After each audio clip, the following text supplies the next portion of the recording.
दोस्तों स्वागत है आपका कुलदीप सर यूट्यूब चैनल में। और हम सुपर टेट जूनियर साइंस की सीरीज़ चला रहे हैं, एससीईआरटी की जो थ्योरी है। और दोस्तों हम लोग ऑलरेडी कर चुके हैं 3 चैप्टर, दैट इज़ मेजरमेंट मापन, और इलेक्ट्रोमैग्नेटिक यानी कि वैद्युत की, और हमने कवर कर लिया सूक्ष्म जीवों का वर्गीकरण। दोस्तों अगर आपने वो वीडियो ना देखी हो तो आप प्लेलिस्ट में जाके देख सकते हैं। और आज हम इम्पोर्टेंट टॉपिक है कार्बन और उसके यौगिक, ये हम पढ़ेंगे इसके बारे में। और क्वेश्चन दोस्तों एक बार चैप्टर हमारे कंप्लीट हो जाए उसके बाद हम क्वेश्चन पे भी बनाएंगे अच्छे से। तो आइए शुरू करते हैं। से कार्बन और उसके यौगिक में हमें क्या पढ़ना है ये जान लेना ज़रूरी है। से कार्बन की उपस्थिति, कार्बन के अपर रूप, कार्बनिक रसायन का परिचय, पेट्रोलियम ईंधन तथा अन्य पदार्थ का प्रमुख स्रोत, दहन के लिए ऑक्सीजन। दोस्तों मैं ज़रा ये ले लेता हूँ। अब हमें पढ़ना है इसमें कि 111 तत्व ज्ञात है हमें, जिसमें 92 तत्वों में कार्बन होता है। कार्बन लैटिन भाषा के कार्बो सबसे बना है, ठीक है। कार्बन सभी सजीवों, पौधों, जंतुओं तथा लगभग सभी भोज्य पदार्थों में उपस्थित होता है। अब देखिए कार्बन की उपस्थिति, कार्बन की जो उपस्थिति है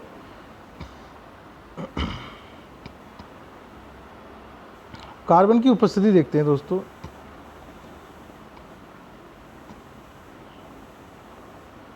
कार्बन की उपस्थिति ग्रेफाइट में, ठीक है, हीरे में जो चमक होती है।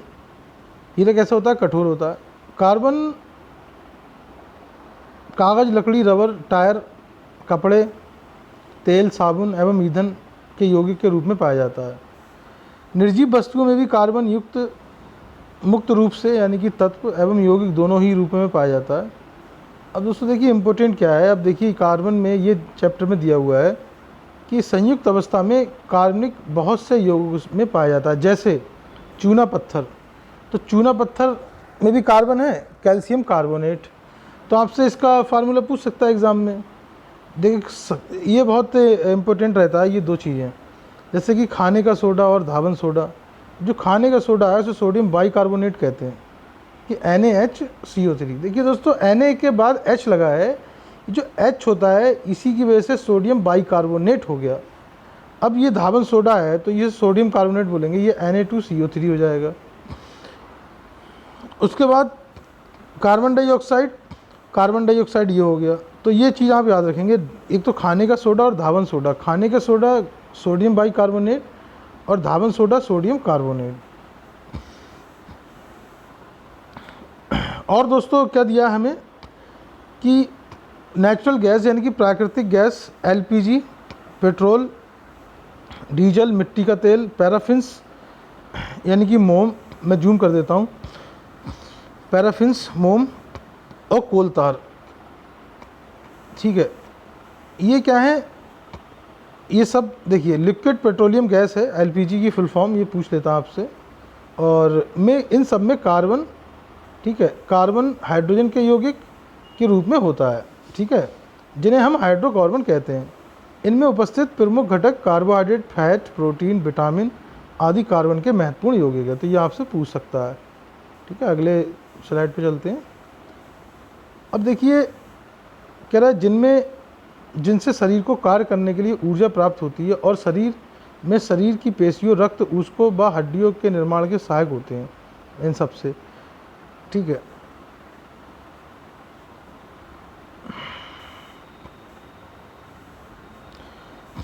उसके बाद कार्बन कोशिकाओं में कार्बन किसी न किसी रूप में अवश्य उपस्थित होता है। अब देखिए अधिकांश औषधि कार्बन के यौगिक हैं, जैसे जो मेडिसिन वगैरह हैं। देखिए बुखार में एंटीपायरेटिक दी जाती है, पेट दर्द में एंटी स्पाज्मोटिक दी जाती है, सर दर्द में एनाल्जेसिक दी जाती है, घाव में रोगाणुजनक, ठीक है, यानी कि एंटीबायोटिक्स। पेचिस और कॉलरा में एंटीबायोटिक हो गई। अच्छा घाव में ये रोगाणुजनक, सॉरी दोस्तों, एंटीबायोटिक ये है, जैसे कॉलरा वगैरह यानी कि बैक्टीरियल डिसीज़ जो होती है उसमें ये दी जाती है। अब आगे देखिए, तो आपसे ये पूछ लेगा कि भैया बताओ कॉलरा कैसी डिसीज़ है, ठीक है। डिसीज़ में कवर कर चुका हूँ पिछली वीडियो में, ठीक है, जो मैंने सूक्ष्म जीवों का वर्गीकरण आपको कराया है। अब देखिए यहाँ पर कह रहा है कि मुक्त रूप में कार्बन की उपस्थिति, ये बहुत इंपॉर्टेंट है दोस्तों। देखिए मुक्त रूप मतलब फ्री स्टेट। अब जैसे अपर रूपता है, कार्बन के रासायनिक गुण एक समान होते हैं, मतलब कार्बन की जो केमिकल प्रॉपर्टी होती है वो कैसी होती है, एक समान होती है, परंतु भौतिक गुण भिन्न भिन्न होते हैं। पदार्थ के इस गुण को इसकी अपरूपता कहते हैं। जैसे ग्रेफाइट है दोस्तों, हीरा, तो इनमें इनके जो गुण हैं वो केमिकल प्रॉपर्टी तो समान होंगी, लेकिन जो भौतिक गुण है वो भिन्न होते हैं। भौतिक मतलब जो बाहर से दिखने वाले फिजिकल, जो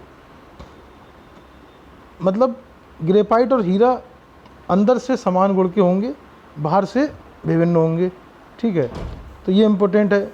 जैसे आपसे पूछेगा कार्बन, कोयला, कालिक, ग्रेफाइट, हीरा आदि विभिन्न रूपों में भी मुक्त अवस्था में प्राप्त होते हैं ये, तो आपसे ये पूछ लेगा भाई बताओ कि कौन से हैं जो मुक्त अवस्था में प्राप्त होते हैं, तो आप कहेंगे भाई जो कोयला है, कालिक है, ग्रेफाइट है, हीरा है, हीरा ग्रेफाइट इंपॉर्टेंट है, ये मुक्त अवस्था में होते हैं। अब देखिए अपर रूपता दो तरह की, एक तो क्रिस्टलाइन और एक होती है नॉन क्रिस्टलाइन। जैसे क्रिस्टल के फॉर्म में होंगे, जैसे आपने हीरा देखा होगा, हीरा कैसा होता है, क्रिस्टल के फॉर्म में होता है ना। तो अब एक इम्पोर्टेंट चीज़ आती है फुलरीन, ठीक है, याद रखना आपको। तो क्रिस्टलीन में क्या है, कार्बन परमाणु निश्चित रूप से व्यवस्थित होते हैं। कार्बन परमाणु क्या होते हैं, एक निश्चित रूप से व्यवस्थित होते हैं। तो आपको दोस्तों याद रखना है ग्रेफाइट, फुलरीन और हीरा ये क्या है, क्रिस्टलीन है, वेरी इंपॉर्टेंट। अक्रिस्टलीन निश्चित क्रम में व्यवस्थित नहीं होते हैं, जैसे लकड़ी का कोयला, ठीक है, जंतु charcoal, sugar charcoal, lamp blade, lamp black, sorry lamp black दोस्तों हम काजल को कहते हैं। किसको कहते हैं, काजल को कहते हैं हम लैंप ब्लैक। आगे देखते हैं दोस्तों, अगली स्लाइड में चलते हैं। अगली स्लाइड में हमसे कह रहा है, पहले दोस्तों हम पढ़ते हैं नॉन क्रिस्टलीय यानी कि अक्रिस्टलीय कार्बन। क्रिस्टलीय हमने देखेंगे बाद में। जैसे लकड़ी का कोयला है, इसे कास्ट चारकोल बोलते हैं। इसको O2 की कम उपस्थिति में दहन करके प्राप्त किया जाता है। मतलब अगर हम लकड़ी में ऑक्सीजन की कम उपस्थिति करेंगे और उसको जलाएंगे तो ये प्राप्त किया जाएगा। इस प्रक्रम को हम भंजक आसमन कहते हैं। तो दोस्तों आपसे ये जरूर पूछ सकता है, आपसे भंजक आसमन के बारे में पूछ लेगा कि भंजक आसमन क्या है, तो आप बता देंगे अगर आपको ये चीज़ पता होगी तो, ठीक है। और दोस्तों देखिए एक एक लाइन इंपॉर्टेंट है, सिलेबस बहुत वास्ट है, मतलब आप सोचिए इतने सारे टॉपिक हैं, तो उम्मीद करते हैं कि यहाँ से हमारा फंसे, ठीक है। अब देखिए आगे देखते हैं। कास्ट चारकोल जल से हल्का होता है, इसका प्रयोग ईंधन के प्रयोग एवं जल की शुद्धि के लिए किया जाता है, तो ये भी इम्पोर्टेंट रहेगा। आगे देखते हैं, आगे हमसे कह रहा है जंतु चारकोल, ठीक है, जंतु चारकोल की हड्डियों के भंजक आसमन से बनाया जाता है, जो जंतु चारकोल होता है। इसमें कैल्शियम फॉस्फेट और कार्बन 12% होता है। प्रयोग गन्ने के रस को रंगहीन फॉस्फोरस के यौगिक बनाते हैं। उसके बाद शुगर चारकोल है, इसमें देखिए सबसे पहले तो आपको नाम याद रखना है कैरामेल लिखा है दोस्तों, ये कैरामेल। अगर किसी को कोई चीज़ समझ में नहीं आ रही हो तो मुझे कमेंट करके पूछ सकता है, मैं तुरंत बताऊंगा उसको। देखिए इसमें चीनी C12O22O11 पर सांद्र गंधक, यानी कि सांद्र गंधक का मतलब होता है दोस्तों H2SO4 के अम्ल की क्रिया द्वारा बनाया जाता है। गंधक का अम्ल चीनी से जल को अवशोषित कर लेता है तथा शेष रह जाता है। अब देखिए ये चीनी है, अब इसको हमने H2SO4 मिलाया सांद्र वाला, तो ये कार्बन निकला और वाटर निकला। उसका देखिए शुगर चारकोल का प्रयोग अपचायक के रूप में होता है, ये चीज़ आप याद रखेंगे। अब देखिए कालिक, लैंप ब्लैक देख लेते हैं। मोम है और तेल है, उसको ऑक्सीजन दिया, जलाया तो लैंप ब्लैक बना। दीपक से प्रकाश उत्पन्न करने के लिए मिट्टी का तेल प्रयोग किया जाता है। इसे प्राप्त कालिक में कार्बन 98 से 99% होता है। तो आपसे ये पूछेगा कि जो दीपक से हमने जलाया और उससे जो कालिक प्राप्त की उसमें कितना % कार्बन है, तो आप बोलेंगे 98 से 99%। कह रहा कालिक का प्रयोग प्रिंटर की इंक, जूते की पॉलिश, रबर, टायर आदि बनाने किया जाता है। अब देखते हैं कार्बन का क्रिस्टलीय रूप, जैसे हीरा, फुलरीन और ग्रेफाइट। अब ग्रेफाइट क्या है दोस्तों? ये कह रहा है पेंसिल में हम यूज करते हैं, ग्रेफाइट का यूज पेंसिल में करते हैं हम। ग्रेफाइट में कार्बन के परमाणुओं की समतलीय परतें होती हैं। ये दोस्तों आपको याद रखना है कि जो ग्रेफाइट होता है उसमें कार्बन के परमाणु की समतलीय क्या होती हैं? परतें होती हैं। ठीक है, आगे बढ़ते हैं।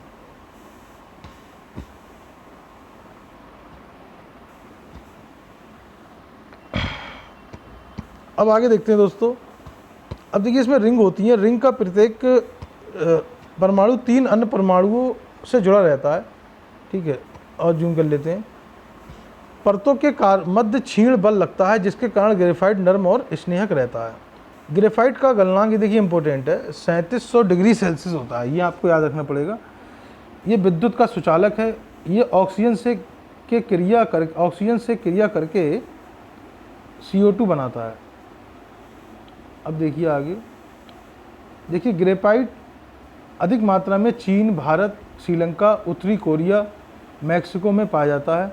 भारत में देखिए ये इम्पोर्टेंट है, बिहार में, जम्मू कश्मीर, उड़ीसा, वेस्ट बंगाल, राजस्थान, आंध्र प्रदेश और कर्नाटक में। अब देखिए ग्रेफाइट कृत्रिम रूप में कोक यानी कि कार्बन का अक्रिस्टलीय रूप है। ये को विद्युत भट्टी में गर्म करके बनाते हैं। यह अपारदर्शी है। अत्यधिक उच्च दाब तथा ताप पर ग्रेफाइट हीरे में परिवर्तित हो जाता है। वेरी इंपॉर्टेंट, आपसे पूछेगा कि निम्न दाब पर या उच्च दाब पर या निम्न ताप पर या उच्च ताप पर, तो आप बोलेंगे उच्च दाब तथा उच्च ताप पर ग्रेफाइट किसमें? हीरे में परिवर्तित हो जाता है। हीरे का प्रयोग कांच काटने में किया जाता है। अब देखिए, हीरा एक कठोरतम प्राकृतिक पदार्थ है। ठीक, उसके बाद अब देखिए अगर हम इसको कोयले को, जैसे ये मैंने आपको बताया ये प्राकृतिक है, जैसे यहाँ मैंने आपको बताया कि ग्रेफाइट ठीक है हीरे में परिवर्तित हो जाता है। अगर हम ग्रेफाइट करेंगे तो अब देखिए हीरा जो है नेचुरल भी है। तो हीरा क्या है? एक कठोरतम यानी कि नेचुरल पदार्थ है। इसमें कार्बन का एक परमाणु कार्बन के अन्य 4 परमाणुओं से जुड़ा होता है। तो दोस्तों आप ये चीज़ ध्यान रखिए। यहाँ पर देखिए आप, मैं जब ग्रेफाइट की बात हमने की तो हमने क्या बताया, पीछे देखते हैं। यहाँ हमने बताया कि ग्रेफाइट में कार्बन के परमाणु की समतलीय परतें होती हैं। ठीक है, और यहाँ मैंने आपको बताया था अभी कि रिंग का प्रत्येक परमाणु 3 अन्य कार्बन परमाणु से जुड़ा होता है। ठीक है, और यहाँ पर ये क्या कह रहा है, इस चीज़ को हमें ध्यान रखना है कि इसमें कार्बन का एक परमाणु अन्य 4 परमाणु से जुड़ा होता है। परमाणु की चतुष्फलकीय व्यवस्था के कारण ये पूर्णतः कठोर होता है। ये आपको याद रखना पड़ेगा। उसके बाद अगली स्लाइड में चलते हैं दोस्तों। अब देखिए हमसे कह रहा है कि फुलरीन कार्बन को अधिक उच्च ताप पर गर्म करके बनाया जाता है। ये भी याद रखेंगे। इसका अणु गोलीय होता है। जैसे अब देखिए ये C16, C17 यानी कि C60, C70 को हम बकमिनिस्टर फुलर कहते हैं या फुलरीन। ये आपसे पूछता है एग्जाम में कि बकमिनिस्टर फुलरीन क्या होता है, तो आप कहेंगे C60 और C70। अब देखिए कार्बन का रासायनिक परिचय, कार्बनिक और अकार्बनिक। अब देखिए ये इंपॉर्टेंट है, कह रहा है कार्बनिक जो होते हैं उनमें कार्बन पाया जाता है, जैसे चीनी हो गया, यूरिया, सिरका, जंतु और वनस्पति। अकार्बनिक में नहीं पाया जाता, जैसे NaCl, HCl और कैल्शियम कार्बोनेट और कार्बन डाइऑक्साइड। ठीक है, ये क्या है? निर्जीव स्रोतों से उपलब्ध होता है। ठीक है, निर्जीव स्रोतों से उपलब्ध होता है, इनमें कार्बन नहीं पाया जाएगा। उसके बाद देखते हैं दोस्तों,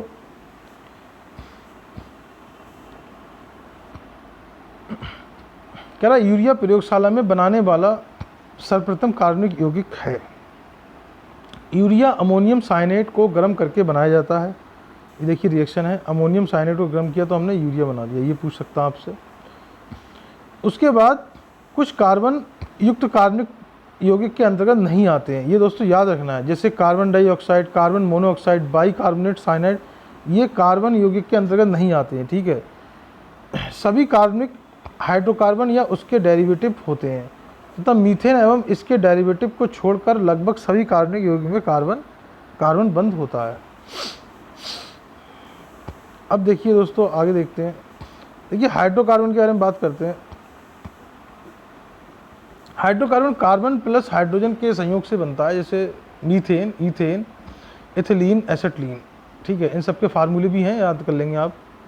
अब देखिए एक होता है संतप्त हाइड्रोकार्बन। इसमें कार्बन कार्बन के मध्य एक बॉन्ड होता है, अर्थात कार्बन की चारों संयुक्ताएं एकल बंध द्वारा संतप्त हो रहती हैं, सिंगल बॉन्ड के द्वारा, जैसे ये देख रहे हैं आप। असंतप्त हाइड्रोकार्बन, कार्बन कार्बन परमाणु के मध्य कम से कम 2 या 3 बंध होते हैं, जैसे एथिलीन और ये एसेटलीन, ये आप देख ही रहे हैं। अब देखिए मीथेन की बात आई है। मीथेन सरलतम हाइड्रोकार्बन है। इसे मर्सी गैस या दलदली गैस कहते हैं। मीथेन प्राकृतिक गैस और तेल कूपों से निकलने वाली गैस है में उपस्थित रहती है। जब मीथेन वायु के साथ रिएक्शन करती है तब भयंकर विस्फोट होता है। कोयला खदानों में विस्फोट इसी की वजह से होता है।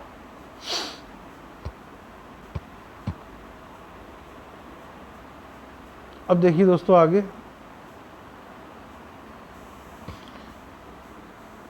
कह रहा कार्बन ईंधन का आवश्यक अवयव है, जैसे पेट्रोलियम गैस, एलपीजी, लकड़ी, बायोगैस। ईंधन वह पदार्थ है जिसके दहन द्वारा ऊष्मा प्राप्त होती है। अधिकांश ईंधनों में कार्बन यौगिक तत्व उपस्थित रहते हैं। ईंधन के ये दोस्तों आप देख लेंगे, इतना मुश्किल नहीं है। जैसे बायोमास, वनस्पति जंतुओं के शरीर में स्थित पदार्थों को जैव द्रव कहते हैं, जैव द्रव्यमान कहते हैं या बायोमास कहते हैं। लकड़ी, कृषि अपशिष्ट और गोबर। चूल्हों में लकड़ी जलाते हैं। इन चूल्हों की क्षमता बहुत कम होती है। इनसे 8% ऊर्जा ही प्रयोग में लाई जाती है, बाकी शेष धुआं होता है। कच्चे तेल के कुएं कच्चे तेल के प्रभावी आसवन से विभिन्न पेट्रोलियम ईंधन प्राप्त करते हैं, तो ये आप याद रखेंगे। कोयले की खान, इस खान से ईंधन, कोयले की खान किधर गया, कोयले की खान ये रहा दोस्तों। इन खानों से ईंधन के रूप में पत्थर का कोयला प्राप्त किया जाता है। ईंधन पदार्थों की तीनों अवस्था में पाया जाता है। अब देखिए सॉलिड फ्यूल, लकड़ी का कोयला, चारकोल, पत्थर का कोयला, गोबर के कंडे, कृषि अपशिष्ट। उसके बाद देखिए द्रव ईंधन, जैसे मिट्टी का तेल, diesel, petrol, alcohol, gasoline. Gas ईंधन, गोबर गैस, वाटर गैस। अच्छा ये इंपॉर्टेंट है दोस्तों, देखिए और कट भी गया है ये, आप ये याद रखेंगे। ये जो वाटर गैस है ना, ये वाला पॉइंट, एक मिनट,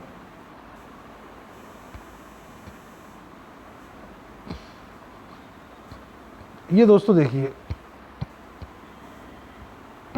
ये वाटर गैस है। इसका फार्मूला क्या है? इसका फार्मूला है H2 + CO, इसको याद रखेंगे। अब देखिए औद्योगिक ईंधन, जैसे पेट्रोल, डीजल, नैप्था, कोयला, CNG वगैरह। रॉकेट ईंधन इंपॉर्टेंट है। मिथाइल हाइड्रोजन, द्रवित हाइड्रोजन, लिक्विड हाइड्रोजन आदि जेट मिसाइलों में यूज किया जाता है।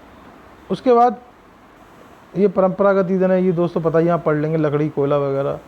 फिर ऊर्जा के वैकल्पिक स्रोत हैं, जैसे सौर ऊर्जा, नाप की ऊर्जा, ठीक है। जीव जंतु दबने से पेट्रोल और डीजल भी बनता है, जो अपशिष्ट वगैरह मिलते हैं उससे ना, जीव जंतु के दबने से, मतलब फॉसिल्स वगैरह हैं जो, और वहाँ से तेल निकला। पेड़ पौधों के दबने से ये कोयला बनता है, जीवांश कहते हैं इसे। पेट्रोल को द्रव सोना भी कहते हैं, लिक्विड गोल्ड कहते हैं। विश्व का सबसे पहला कूप अमेरिका के पेंसिल्वेनिया में 1859 में खोदा गया था, ठीक है। 1867 ईस्वी में भारत का पहला कुआं असम के मकक में खोदा गया था। और पेट्रोल का जो शोधन होता है वो प्रवाही आसवन के द्वारा किया जाता है। अब देखिए दोस्तों, कच्चे तेल को प्रवाही स्तंभ के पेदे में भरकर 400 डिग्री सेल्सियस तक गर्म किया जाता है। इस ताप पर पेट्रोलियम के असफाल्ट जैसे को छोड़कर बाकी समस्त प्रभावी वापस हो जाते हैं। इस वाष्प को ठंडा होने के प्रक्रम में भिन्न ताप पर द्रवित हो जाते हैं। जो प्रभाज होते हैं, ठीक है, जिन्हें अलग कर लिया जाता है। अब देखिए इंपॉर्टेंट है, असफाल्ट, स्नेहक तेल तथा पैराफिन्स मोम को छोड़कर अन्य समस्त आसानी से ज्वलनशील होते हैं, ठीक है, जिनसे ऊष्मा उत्पन्न होती है। पेट्रोलियम गहरे भूरे रंग का होता है। अब देखिए एलपीजी का रिसाव पता चलने के लिए इसमें एक गंध वाला पदार्थ इथाइल मरकैप्टेन डालते हैं, वेरी इंपॉर्टेंट। इसका फार्मूला है C2H5, ठीक है, SH4 मिलाया जाता है। एलपीजी का जो मिश्रण है वो आइसोब्यूटेन और प्रोपेन गैस का मिश्रण है, ये गंधहीन होती है। कोयला कोक देखते हैं। दबे हुए मृत पेड़ पौधे उच्च ताप एवं उच्च दाब के प्रभाव से पत्थर का कोयला कोल के रूप में परिवर्तित हो जाता है। कोयला एक जीवाश्म ईंधन है। भारत में कोयले के भंडार हैं, देखिए, जैसे बिहार, उड़ीसा, MP, वेस्ट बंगाल, ठीक है। कोयले में अधिकांश कार्बन, थोड़ी मात्रा में सल्फर होता है। आगे देखते हैं दोस्तों।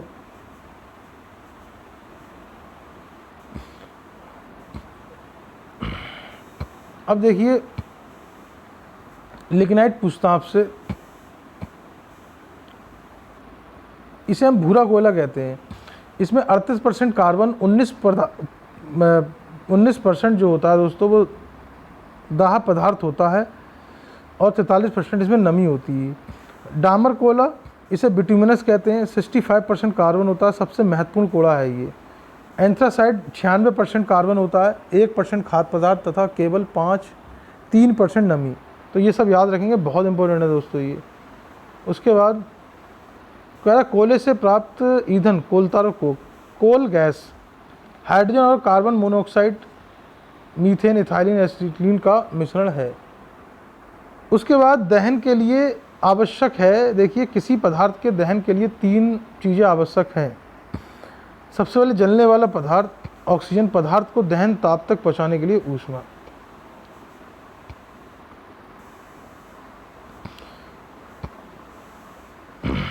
उसके बाद कह रहा है दोस्तों कि रेस्पायरेशन और रस्टिंग ऑफ आयरन दोनों मंद दहन क्रियाएं हैं। इन क्रियाओं में ऊर्जा मुक्त होती है। कार्बन और कार्बनिक यौगिक युक्त यौगिकों के दहन से कार्बन डाइऑक्साइड गैस निकलती है, जो रंगहीन गंधहीन गैस है और चूने के पानी को दूधिया कर देती है। ज्वलन ताप, ज्वलन ताप जिस ताप पर कोई पदार्थ वायु की उपस्थिति में जलने लगता है वह ज्वलन ताप है। पेट्रोल का ज्वलन ताप कम होने के कारण वह जल्दी वाष्पित होकर भाप पकड़ लेता है, ठीक है। अब देखिए दोस्तों पेट्रोल क्या है, ज्वलन ताप कम होता है। देखिए ज्वलन ताप कम होने का मतलब ये है दोस्तों, आप खुद सोचिए, अगर ज्वलन ताप ज़्यादा होगा मतलब पेट्रोल में आग देरी से लगेगी। अब पेट्रोल है, आप आग लगाइए तुरंत पकड़ लेता है, मतलब उसका जो ज्वलन ताप है बहुत कम है। कम का मतलब बहुत जल्दी जल जाएगा, और ज़्यादा होता मतलब देर लगती है उसको जलने में। सिर्फ मिट्टी का तेल है, उसका ज्वलन ताप क्या होगा, ज़्यादा होगा। आप देखिए जलाइए, बहुत देर में जलेगा। आग बुझाने के लिए CO2 का प्रवाह किया जाता है। दोस्तों ये चैप्टर हमारा यहीं ख़त्म होता है, और अगर आपको पसंद आया हो तो आप शेयर कर सकते हैं, लाइक कर सकते हैं,